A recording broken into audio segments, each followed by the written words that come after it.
Assalamualaikum teman-teman. Seperti biasa sebelum mulai Mimin mendoakan semoga teman-teman semua selalu dalam keadaan sehat walafiat.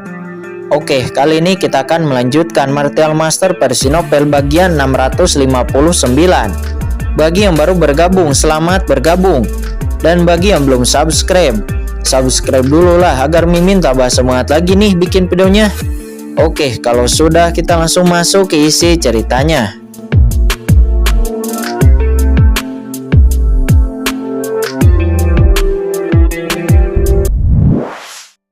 Sangat misterius. Tidak peduli apa warisannya, napas palu raksasa ini agak menarik dan rune di atasnya juga sangat dalam. Jadi aku tidak boleh melewatkannya, kata Kinchen. Dia melangkah keluar dan berdiri di bawah palu raksasa. Kinchen adalah master formasi dan juga master pemurnian. Secara alami, pengetahuan Kinchen tentang rune juga luar biasa. Saat ini di sisi lain, seseorang mendengar kata-kata Kinchen. Itu adalah seorang pemuda. Nampaknya pemuda itu adalah seorang jenius dari sebuah kekuatan. Apakah kamu mengerti arti dari rune ini? Kata pemuda itu seraya melihat Kinchen dengan jejak penghinaan. Aku tahu satu atau dua hal, kata Kinchen dengan ringan. Namun mendengar kata-kata Kinchen, ejekan samar melintas di sudut mulut pemuda itu. Konyol, anak ini berani mengklaim bahwa dia mengetahui satu atau dua hal. Menggelikan. Gumam pemuda itu. Pemuda itu dengan tenang berkata bahwa dia adalah arogan dari sekte 10.000 dinasti, kekuatan besar di kota Changsuan, dan dia secara alami memahami warisan kota Changsuan. Dan mendengar apa yang dikatakan Kinchen saat ini, hatinya terus melonjak karena jijik. Orang ini benar-benar konyol. Ada cibiran lain di kerumunan. Itu adalah seorang pemuda dari sekte roh raksasa. Acara besar warisan kota Changsuan berlangsung selama 1 bulan. Hanya perlu mengaktifkan bayangan palu dalam 1 bulan, Anda bisa mendapatkan perhatian dari rumah tuan kota dan mendapatkan hadiah tertentu. Mengapa kalian semua harus tidak sabar? Terdengar cibiran lagi dari seorang jenius. Hanya dengan mengaktifkan 3 bayangan palu, saya dapat memperoleh warisan pemurnian. Dan jika bisa mengaktifkan banyak bayangan palu, bisa memasuki alam suci bumi. Manifestasi palu adalah kesempatan langka selama ribuan tahun. Apalagi setelah satu wawasan kedua kalinya, Anda tidak bisa melihatnya lagi. Kesempatan itu sangat langka. Hanya ingin mengaktifkan bayangan 1 palu dan mencari yang terakhir. Banyak dari jenius yang ada di sana berkata satu demi satu. Saat ini Kinchen mendengarkan dengan diam-diam dan akhirnya Kinchen belajar banyak dari percakapan para jenius ini. Selanjutnya banyak orang berdiskusi. Ternyata ada sosok jenius lainnya yang datang. Mendengar banyak diskusi di sekitar, Kinchen menoleh dan melihat bahwa di barat daya ada 4 orang suci bumi membawa tandu. Di kursi tandu nampak duduk seorang pemuda. Pemuda itu adalah tuan muda keluarga Su dari kota Tianshui. Selain itu, Kinchen juga menemukan bahwa dalam penilaian ini tidak ada yang datang ke rumah penguasa kota Changsuan. Tampaknya warisan semacam ini tidak dipimpin oleh siapapun. Siapapun bisa datang dan merasakan warisan tanpa batas apapun. Chen Xiao. Pada saat ini sebuah suara bersemangat terdengar. Dan Kinchen menoleh kemudian melihat Qin Tinting berjalan dengan penuh semangat ke arahnya. Apakah kamu di sini juga? Kata Kinchen seraya tersenyum menatap Qin Tinting. Chen Xiao, kami sangat mengkhawatirkanmu. Apa yang dilakukan penguasa kota kepadamu? Kata Qin Tinting seraya memandang Kinchen dengan ekspresi khawatir. Jangan khawatir, apa yang bisa penguasa kota lakukan padaku? Kata Kinchen seraya tersenyum. Apa yang terjadi selama ini? Kata Kinchen. Chen Xiao, selama kamu pergi, rumah tuan kota mengirim orang untuk menemukan kami. Tidak hanya untuk membantu kami mencaplok Gupang Jai kuno, tetapi juga memberi kami bangunan komersial terbesar di pusat komersial untuk membangun Papilun Cendi. Sekarang reputasi Papilun Cendi telah terbentuk. Setelah keluar, leluhur dan master pengobatan kuno terlalu sibuk untuk datang. Kata Qin Tinting, dia berkata dengan penuh semangat. Dia tidak pernah membayangkan bahwa dia telah menjadi salah satu anggota dari kekuatan seperti itu. Karena Papilun Cendi saat ini menjadi begitu megah dan menjadi sangat terkenal. Tentu saja karena jumlah alkemis di Papilun Cendi masih sedikit. Bisnis sebenarnya masih belum ada bandingannya dengan Papiliun Sanyao. Oh, mata Qin berkilat. Tampaknya rumah tuan kota telah melakukan banyak upaya untuk memenangkan hatinya. Ngomong-ngomong, setelah Papiliun Candi didirikan, apakah ada orang yang datang dan mencariku? Tanya Qin. Mencarinya? Ya, misalnya apakah ada yang datang mencari saya? Terutama wanita, dan bukan orang dari kota Changsuan, kata Qin. Dia menatap Qin Tingting. Ini sepertinya tidak ada, kata Qin Tingting. Dia menggelengkan kepalanya. Tidak ada. Qin menghela napas dalam. Dapatkah dikatakan bahwa Yu Qiansu dan yang lainnya tidak berada di kota Changsuan?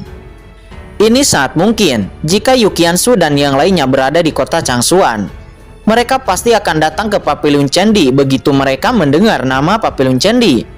Namun jika Yu Qiansu dan yang lainnya tidak berada di kota Changsuan, lalu di mana mereka berada? Qin kemudian menoleh-noleh di sekitar alun-alun, berharap dia akan menemukan Yu Qiansu dan yang lainnya. Namun sesaat kemudian Qin masih kecewa, karena tidak ada Yu Qiansu dan yang lainnya. Karena jika Yu Qiansu dan yang lainnya datang, Qin pasti sudah merasakannya. Qiansui, kamu di mana? Qin tidak bisa membantu, tetapi merasa sangat cemas. Qin percaya bahwa Yu Qiansu dan yang lainnya ada di kota Changsuan, tetapi mengapa mereka tidak datang ke kota Changsuan? Atau mungkinkah mereka tidak mendapat informasi yang jelas? Qin tidak tahu, dia hanya bisa menebak.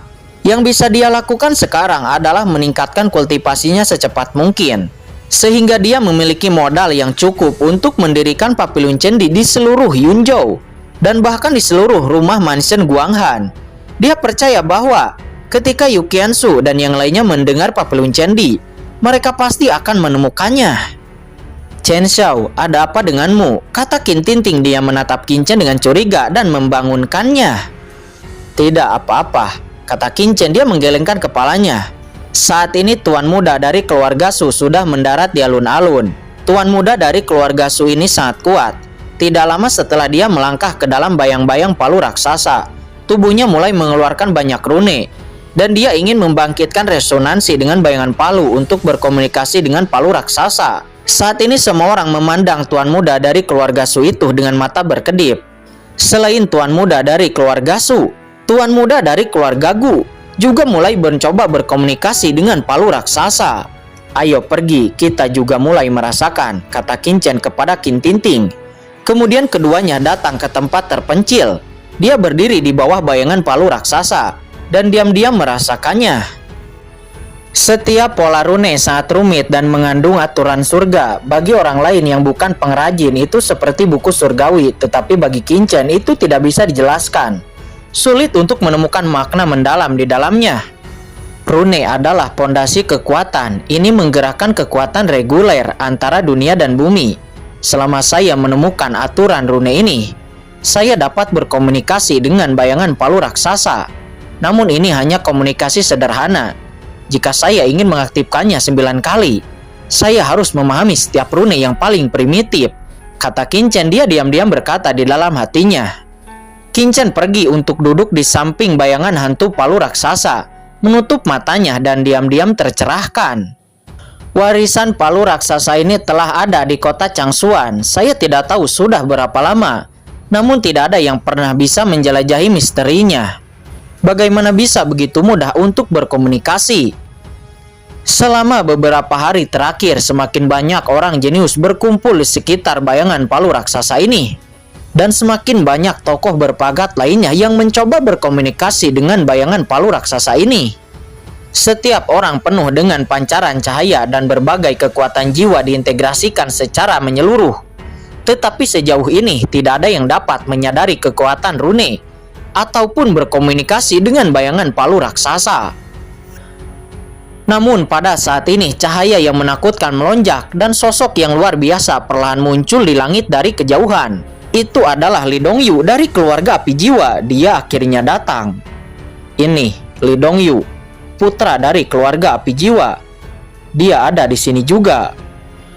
Kerumunan berbisik dengan ekspresi yang serius. Keluarga api jiwa adalah keluarga teratas di Yunzhou. Terlebih lagi, putra keluarga api jiwa Li Wanshu dikabarkan telah menjalin hubungan dengan keluarga Yun di Yunzhou. Di bawah pengawasan semua orang, Lee Dong-yu melangkah maju. Dia melangkah keluar dalam satu langkah, seolah-olah melakukan perjalanan melalui kehampaan, dan langsung datang ke sisi bayangan hantu palu raksasa dengan api yang mengerikan di tubuhnya. Beberapa orang yang berdiri di situ tiba-tiba mundur, tidak berani mendekat dan dikejutkan oleh aura Lee Dong-yu.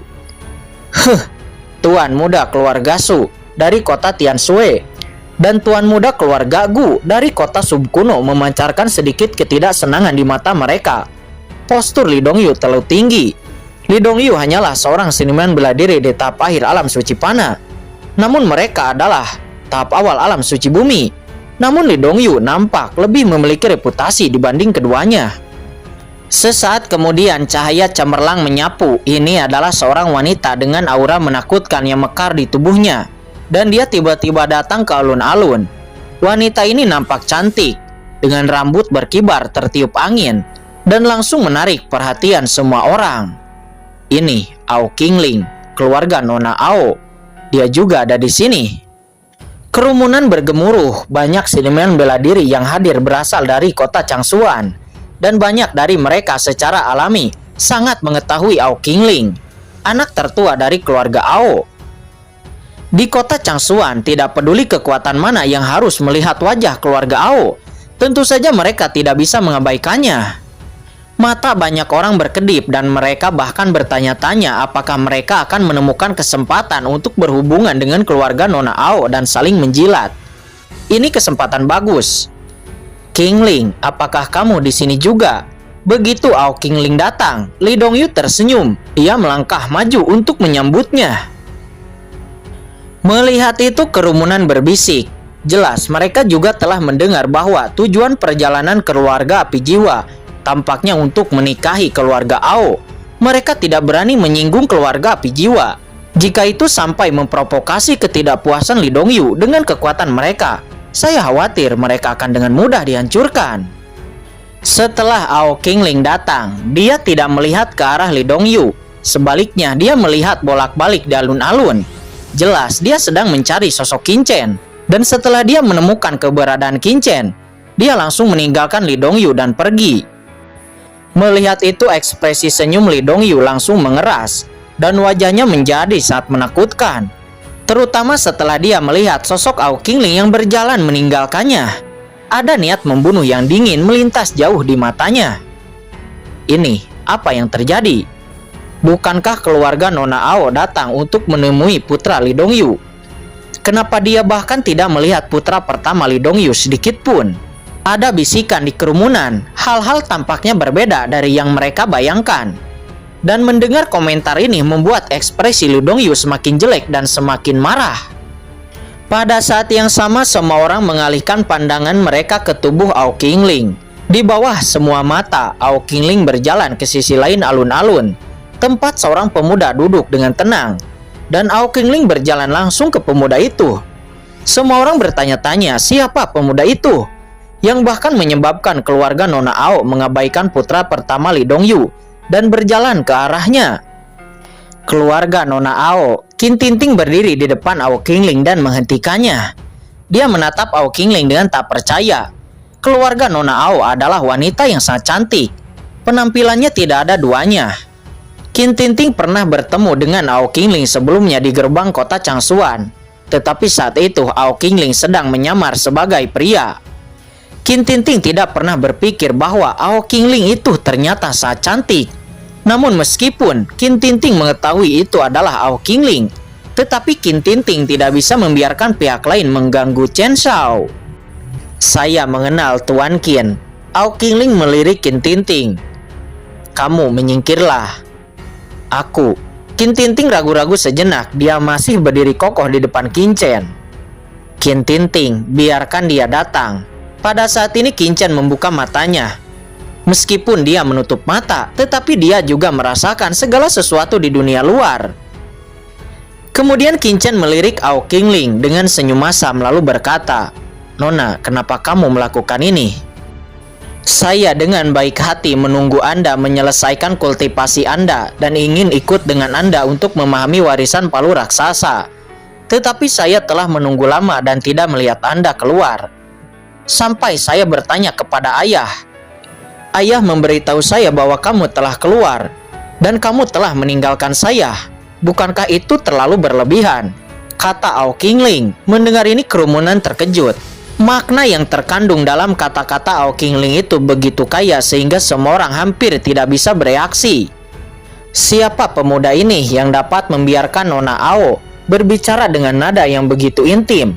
Dan sepertinya dia masih berkultivasi di rumah Tuan Kota sebelumnya. Bahkan Tuan Kota mengetahuinya. Tapi bukankah Nona Ao Qingling telah dijodohkan dengan putra pertama keluarga Pijiwa Li Dongyu? Apa yang sebenarnya terjadi? Semua orang nampak berbisik dan mereka semua tidak bisa memahaminya. Selain itu banyak orang juga bertanya tentang asal-usul Qin. Tentu saja ada juga orang yang mengenali Qin, yaitu anggota Papilun Cendi. Dan bahkan Qin telah membantai Gupang Jai kuno. Mengingat hubungan antara kediaman Tuan Kota dan Papilun Cendi, setiap orang memiliki satu hal dalam pikiran mereka, yaitu Qin sebenarnya adalah menantu sebenarnya dari kediaman Tuan Kota. Lalu, bagaimana dengan putra pertama api jiwa Li Dongyu? Tiba-tiba ada diskusi tanpa henti di alun-alun dan bisikan di mana-mana. Mendengar semua bisikan itu, wajah Li Dongyu menjadi lebih suram dan niat membunuh di matanya hampir tak tertahankan. Oke, Nona, jangan jadikan aku sebagai tameng. Akhiri permainanmu sesegera mungkin, kata Qin. Qin jelas mendengar diskusi di sekitar, dan senyum massa muncul di sudut mulut Qin. Tuan Qin, kamu adalah penyelamatku, dan kamu harus membantuku kali ini. Aku benar-benar tidak ingin ada hubungan apa-apa dengan Li Dongyu. Kata Ao Qingling, dia mengirimkan suara rahasia kepada Qin. Dengan cara itu, kamu aman. Tetapi aku yang akan menjadi sasaran kritik publik, kata Qin. Dia tersenyum pahit. Oke, tidak bisakah aku membiarkan ayahku memberimu kompensasi? Aku tahu kamu adalah orang baik, jadi aku akan mengandalkanmu kali ini, kata Ao Qingling.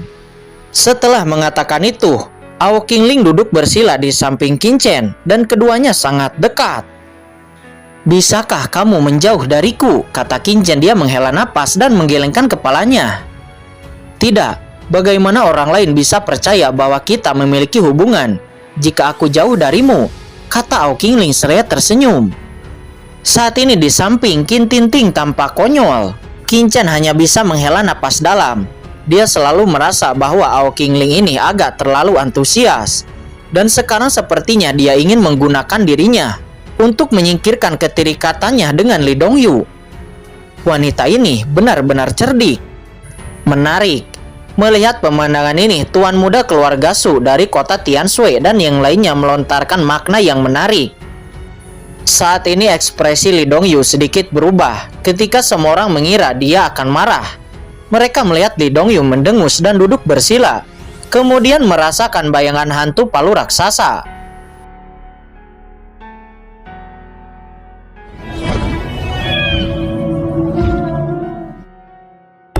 Oke guys, sudah dulu ya. Jangan lupa subrek biar lanjut terus ceritanya.